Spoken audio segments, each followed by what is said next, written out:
우리 드디어 이스라엘 백성들이 유월절을 지내고 아침이 되었습니다. 그 밤은 정말 끔찍한 밤이었겠지요. 이스라엘 백성들에겐 아주 생소한 일들을 해야 하는 유월절 절기를 지켜야 하는 특별한 밤이었고요. 다른 애굽 백성들에게는 각 집마다 태어난 첫 번째 자녀들이 모두 다 죽임을 당하는 아주 끔찍한 밤이었을 것입니다. 그죠? 그 소란스러운 밤이 지나고 이제 새벽이 되었습니다. 이스라엘 백성들은 하나님이 말씀하시는 대로 이제 짐을 싸서 애굽을 탈출하여 나가기 시작합니다. 성경에서는요, 그 숫자가 엄청났다라고 이야기합니다. 그러니까 뭐 한 몇백 명이 아니라 60만 명 가까운 엄청난 인구가 이제 출발을 하게 되어진 것이죠. 이것이 430년 만에 이루어진 일입니다. 430년 만에 이 일이 이루어진 것에 대해서 우리는 하나님의 약속이 결국은 이루어졌다 이렇게 보는데요. 그 증거가 하나 등장하는데 13장 마지막에 19절에 등장합니다. 모세가 요셉의 유고를 가졌으니 이는 요셉이 이스라엘 자손으로 단단히 맹세하게 하여 이르기를 하나님이 반드시 너희를 찾아오시리니 너희는 내 유고를 여기서 가지고 나가라. 약 한 400년 전에 요셉 때문에 이 이스라엘 백성들이 애굽에서 살기 시작했는데 한 400년 전에 요셉이 죽으면서 유언을 한 것입니다. 너희들이 언젠가 이 땅에서 나가게 될 텐데 하나님이 인도하여 나갈 때 내 유골, 내 뼈를 가지고 나가달라. 하나님, 목사님 어떻게 430년이나 되는 그 기간 동안에 뼈가 남아 있었을까요? 예, 남아 있습니다. 우리는 창세기에 요셉의 장례식을 가만히 보시면 그 당시 이집트 스타일로 장례를 지낸 것을 알 수가 있죠. 이집트 스타일이라는 말은 지금 피라미드에 넣는 장례법이라는 말입니다. 그러니까 지금도 그 미라들이 남아있듯이 그 요셉의 유골이, 요셉의 뼈가 그 당시에 보존되어져 있었던 것 같습니다. 그것을 들고 이제 이스라엘 백성들이 나가게 되는 것이죠. 그죠? 얼마나 이 뿌듯했겠습니까? 얼마나 감동스러웠겠습니까? 그 전까지 애굽에서는 이제 자녀들이 태어날 때마다 태어나면 무조건 종입니다. 태어나면 무조건 노예입니다. 그죠? 그 인생에 소망이 없습니다. 결국 아무리 예쁘게 태어나고 아무리 잘생기게 태어나도 종입니다. 그런데 이제 이곳에서 나가게 되어지면 그들이 자기네 나라를 만들 것이고 그때는 태어나는 자마다 자유인이 되는 것이죠. 얼마나 감동스러웠을까요? 그 수많은 이스라엘 백성들이 애굽을 나가며 아마 눈물을 흘리고 감동을 했을 것입니다. 뿐만 아니라 하나님께서 이제 그들을 인도하시기 위해 제가 주일학교 학생들과 이야기를 나눈 것처럼 하나님은 특별한 방법으로 그들을 인도하셨습니다. 불기둥과 구름기둥이라는 두 가지의 방법이었는데 이것은 그 자체도 희한하지만 이렇게 볼 수 있는 그냥 내비게이션 정도가 아니라 그들을 보호하여 주는 아주 특별한 의미를 가지고 있었습니다. 밤에는 춥지 않게 그들의 그 온도를 어느 정도 유지시켜주는 그런 역할을 했고요. 낮에는 또 너무 뜨겁지 않게 구름으로 햇빛을 가리우시는 그런 역할도 했던 것이죠. 그죠? 하나님의 사랑을 느끼며 그들은 하나님의 인도하심을 따라서 이제 출발을 하게 되어졌습니다. 재밌는 것은요.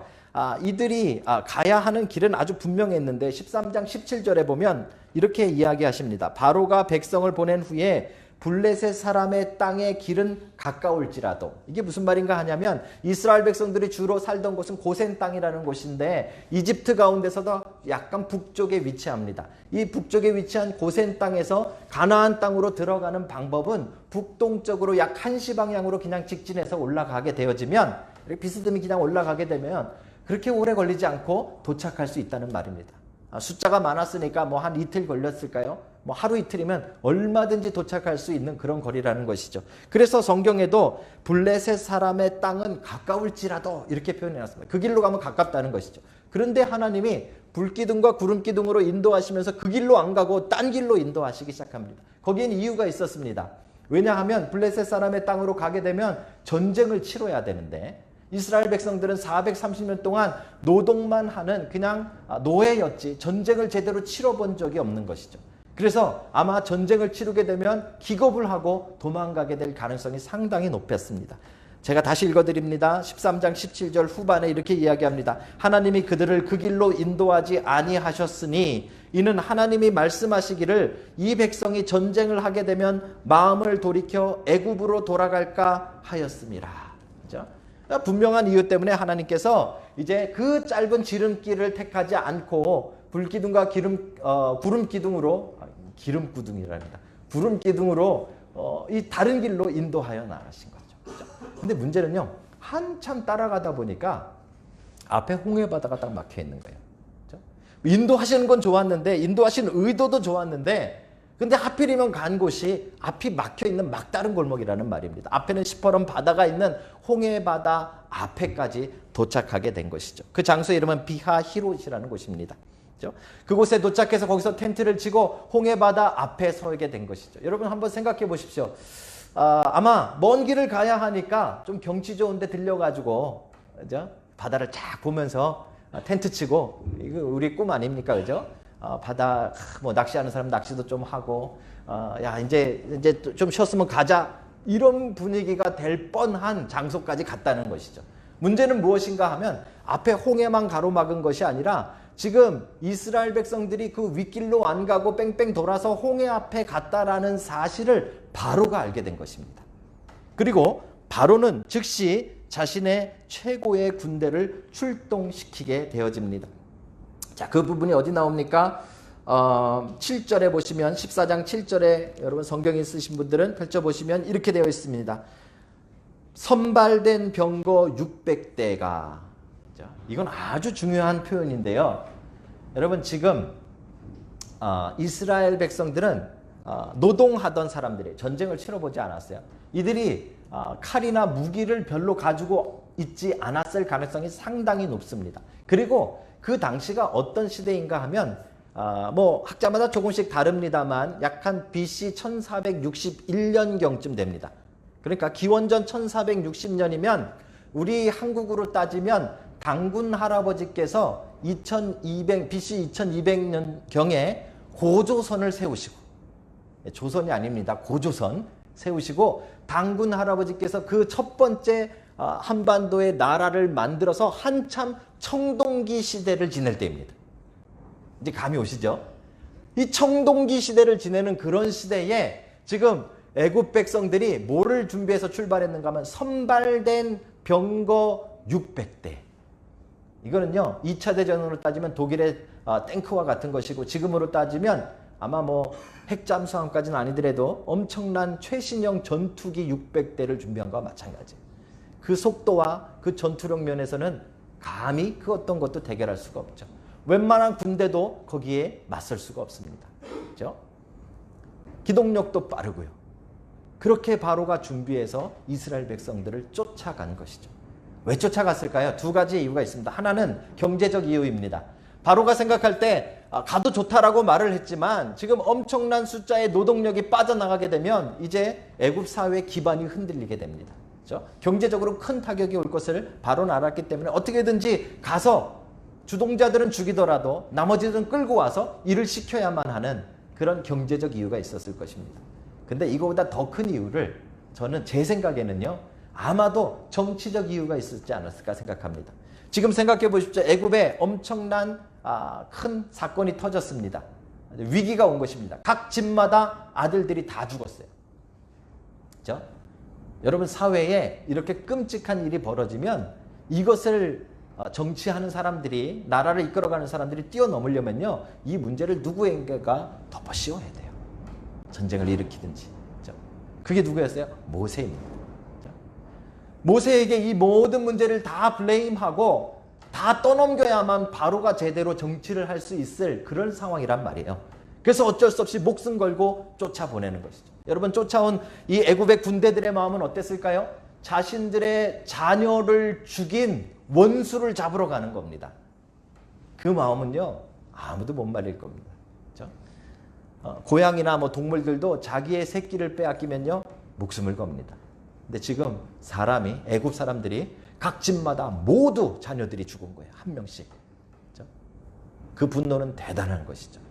거기에 엄청난 무기까지, 600대의 병거까지 동원해서 이스라엘 백성들을 추격하는 것입니다. 자, 이제 상황은 그냥 바닷가에서 바다를 바라보며 낚시를 할 수 있는 상황이 아니라는 말입니다. 그죠? 앞으로 가면 바다에 빠져 죽든지 뒤로 돌아갔다가는 애국 군대에 맞아 죽든지. 그죠? 이스라엘 백성은 아주 큰 위기에 처하게 된 것이죠. 이게 여러분과 제가 알고 있는 홍해의 이야기입니다. 많은 사람들이 오늘날 홍해 이야기를 들려드리면 뭐부터 생각하는가 하면, 목사님 거기가 위치가 정확히 어디입니까? 그렇죠? 아직도 그 위치가 사실 정확하게 어디인지 모릅니다. 우리가 이렇게 지도상 보고 있는 그 레드시라고 나와 있는 그 홍해, 거기가 아닐 가능성이 높다. 요즘 학자들은 그 한참 위쪽에 있는 어디일 것이다 라고 주장합니다.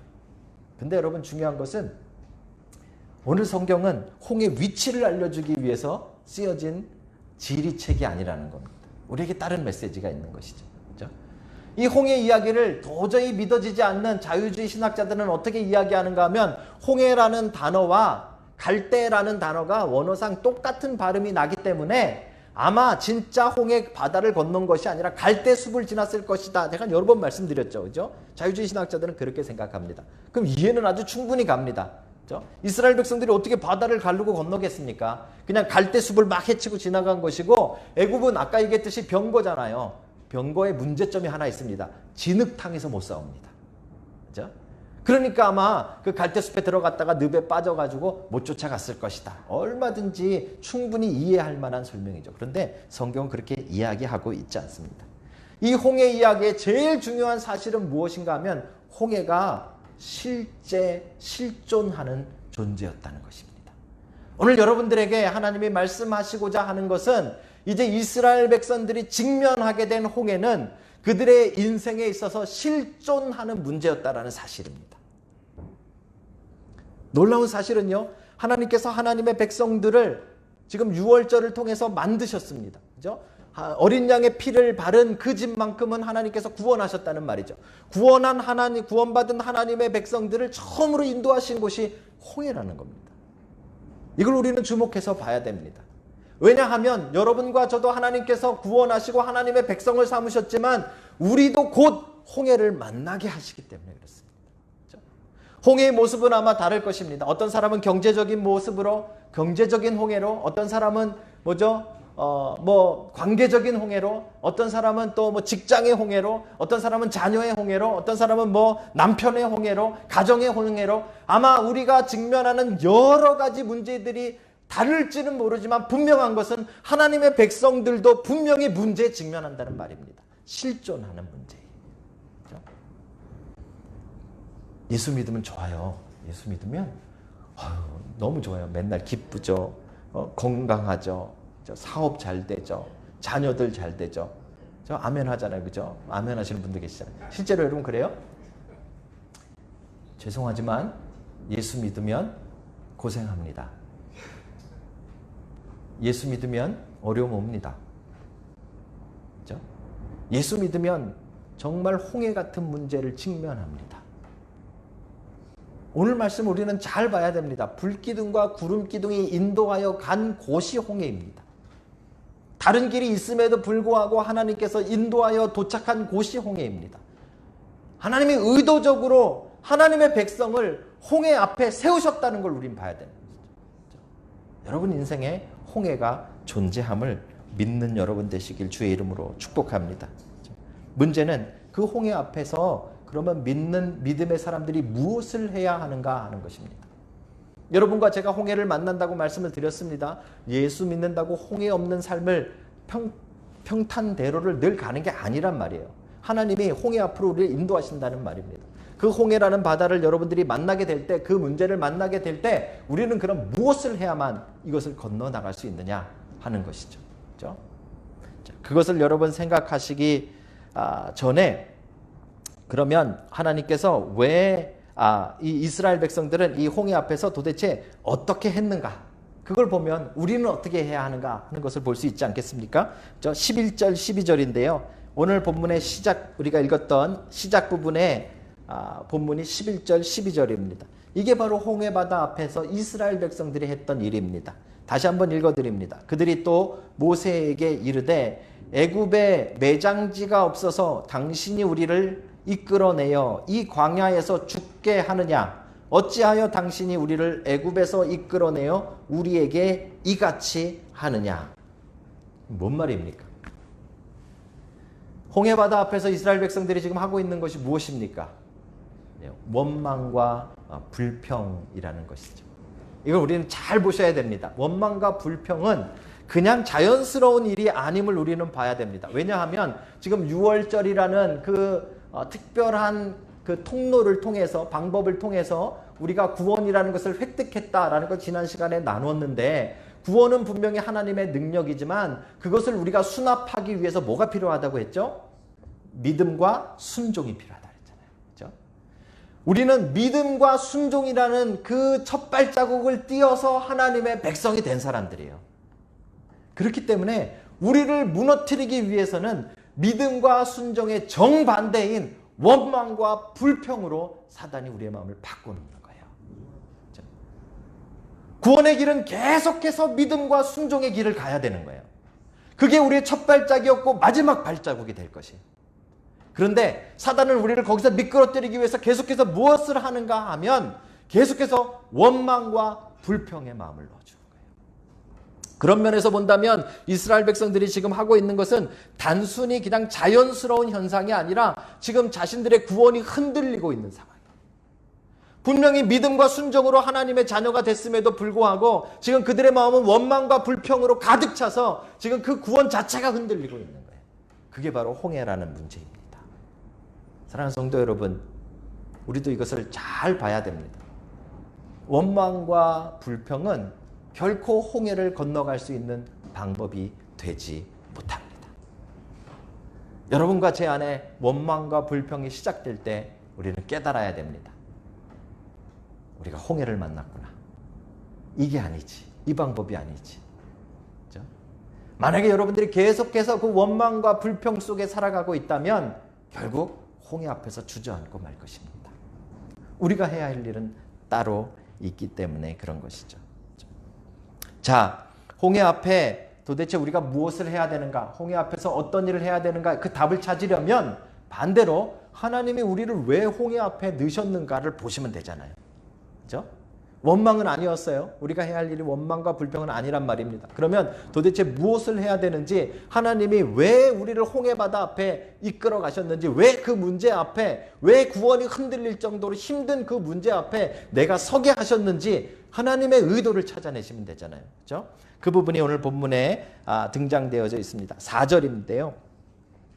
제가 읽어드립니다. 14장 4절에 내가 바로의 마음을 완악하게 한즉 바로가 그들의 뒤를 따르리니 내가 그와 그의 온 군대로 말미암아 영광을 얻어 애굽 사람들이 나를 여호와인 줄 알게 하리라 하시매. 하나님이 지금 이스라엘 백성들을 홍해바다 앞에까지 밀어넣으시고 거기까지 일부러 인도하셨다고 성경이 이야기했어요. 그리고 바로가 또 그 뒤를 쫓아서 완전히 뒤로 가면은 거의 죽음을 당할 정도로 무섭게 밀어붙이게 만드신 이 상황을 하나님이 왜 만드셨는가 하면, 이제 바로와 그 군대들의 무너지는 것을 보면서 하나님의 살아계심을 온 세상 사람들, 특별히 애굽 사람들이 알게 하려 하리라. 이게 하나님의 목적이에요. 똑같은 말이 17절에도 등장하고요, 18절에도 등장합니다. 18절 제가 읽어드립니다. 내가 바로와 그의 병거와 마병으로 말미암아 영광을 얻을 때, 그들이 무너지게 될 때, 그들이 패배하게 될 때에 애굽 사람들이 나를 여호와인 줄 알리라. 하나님을 알기 전에, 구원받기 전에 우리들에게 오는 홍해는 그냥 빠져 죽을지도 모르는 문제에 불과합니다. 하나님을 알지 못하는 사람들에게도 홍해가 있습니다. 그들도 어려움을 당합니다. 그들도 문제를 당합니다. 그런데 그 문제를 당하는 이유는 무엇인가 하면 거기에 걸려 넘어지거나 망하거나입니다. 그런데 믿는 자들에게 하나님이 특별히 홍해를 주실 때는 하나님의 목적이 있습니다. 그 목적은 아주 분명합니다.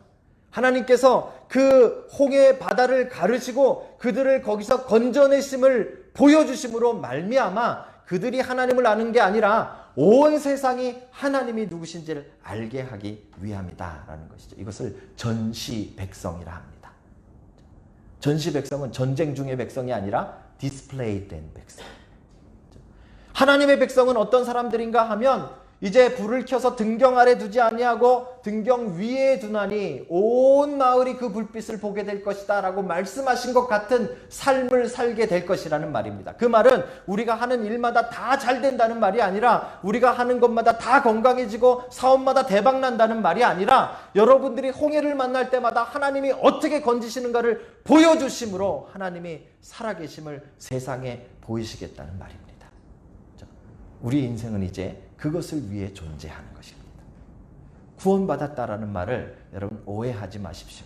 구원받았다라는 말은 여러분 삶에 계속된 홍해를 만나게 하신다는 말입니다. 그래서 그 홍해를 통해서 하나님이 살아계심을 우리도 알고, 애굽 백성, 온 믿지 않는 사람들까지도 하나님이 살아계시구나 라는 것을 알게 하시기 위함이라는 말입니다. 그것이 홍해를 지금 홍해 앞에까지 이들을 인도하신 분명한 이유라고 성경이 설명하고 있는 것이죠. 자, 그렇다면 그 이유가 분명하다면 우리는 무엇을 해야 합니까? 원망과 불평 해보십시오. 하나님의 영광이 드러나지 않습니다. 사람들도 이야기합니다. 별 수 없구만. 예수 믿는 사람도 별 수 없구만. 어려움이 오니까 찔찔대네. 어려움이 오니까 저 모양이네. 원망과 불평으로는 하나님의 영광이 드러나지 않고 하나님을 세상에 알릴 수가 없습니다. 그럼 무엇을 해야 합니까? 오늘 모세가 그 답을 우리에게 이야기하고 있습니다. 13절입니다. 모세가 백성에게 이르되 너희는 두려워하지 말고 가만히 서서 여호와께서 오늘 너희를 위하여 행하시는 구원을 보라. 너희가 오늘 본 애굽 사람을 영원히 다시 보지 아니하리라. 그 다음 절도 있습니다. 여호와께서 너희를 위하여 싸우시리니 너희는 어떻게 하라고요? 가만히 있을지어다. 목사님, 지금 앞에 홍해가 있는데 뭐 수영이라도 가르쳐야 되지 않겠습니까? 목사님, 앞에 홍해가 가로막혔는데 뗏목이라도 만들어야 되지 않겠습니까? 목사님, 뒤에 지금 애국 군대가 쳐들어오는데 뭐 영하 300처럼 어디 뭐 이렇게 해가지고 뭐 근육 좋은 애들 뭐 앞에 내세워가지고 대충 막아야 되지 않겠습니까? 아니고요. 모세가 뭐라고 이야기합니까? 너희는 가만히 서서, 아무것도 하지 말고 가만히 서서. 굉장히 믿음 없어 보이고 굉장히 이상해 보이죠? 근데 여러분 잘 생각해 보십시오.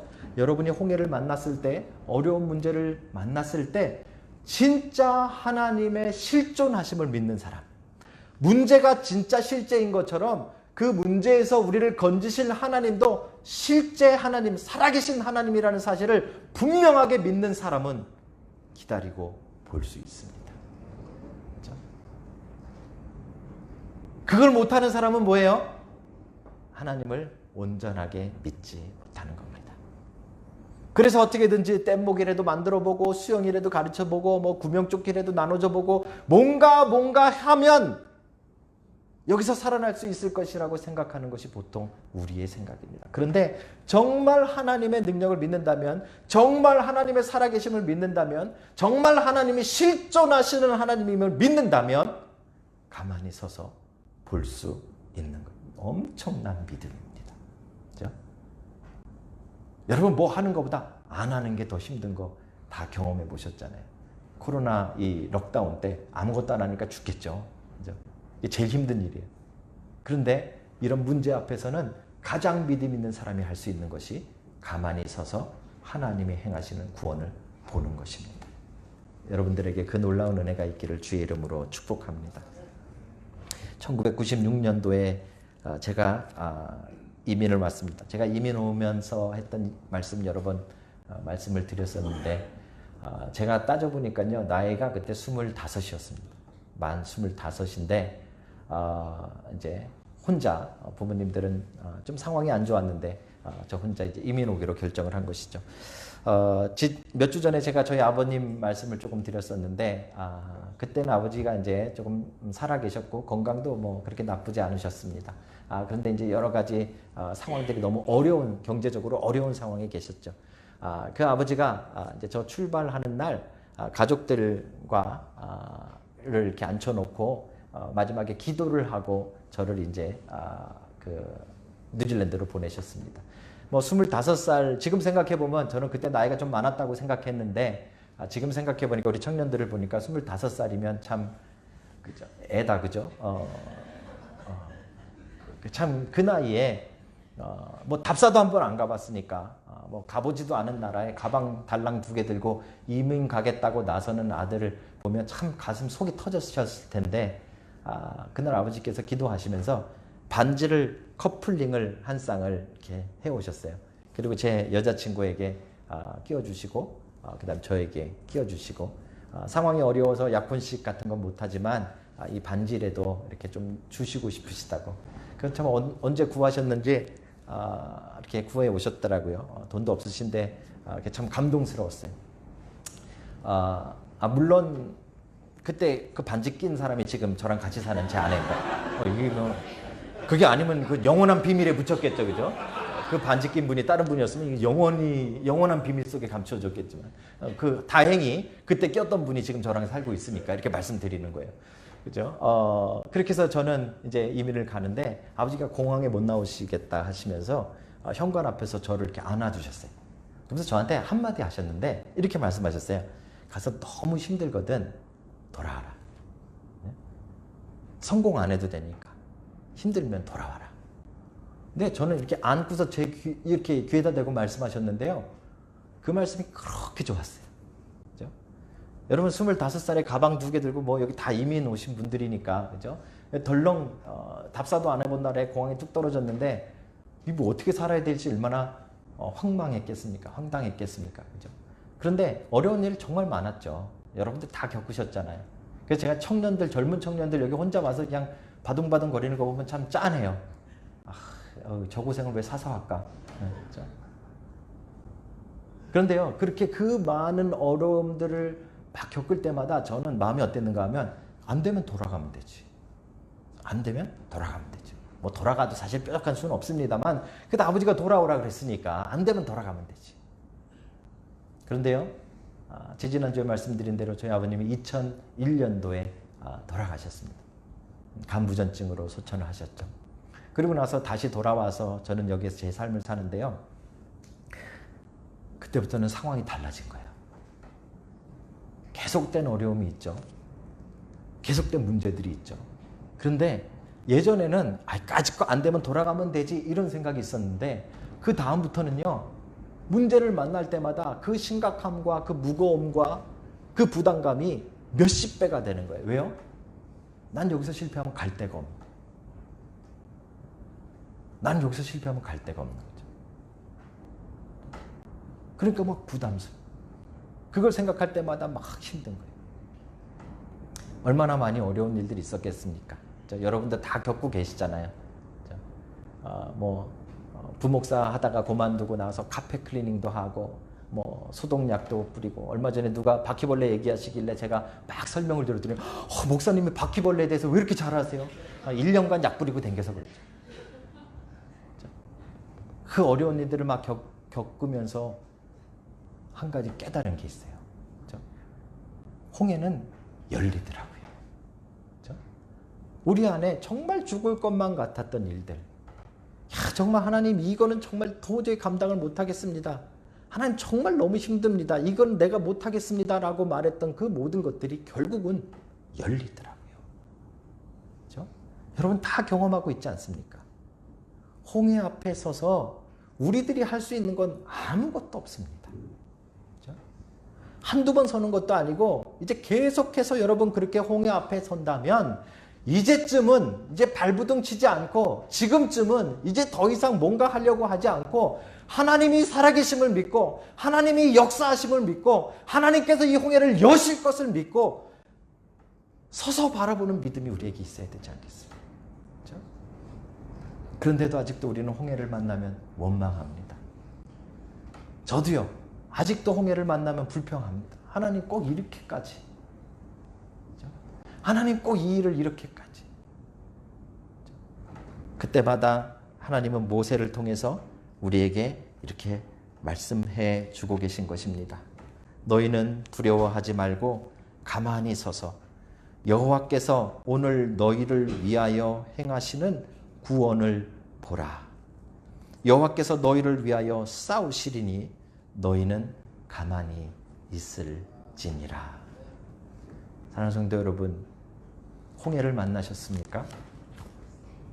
믿는 사람들은 분명히 홍해를 만납니다. 아까 말씀드렸듯이 하나님이 일부러 홍해로 우리를 인도해 가십니다. 그렇죠? 예수를 믿으면 홍해가 없어지는 것이 아닙니다.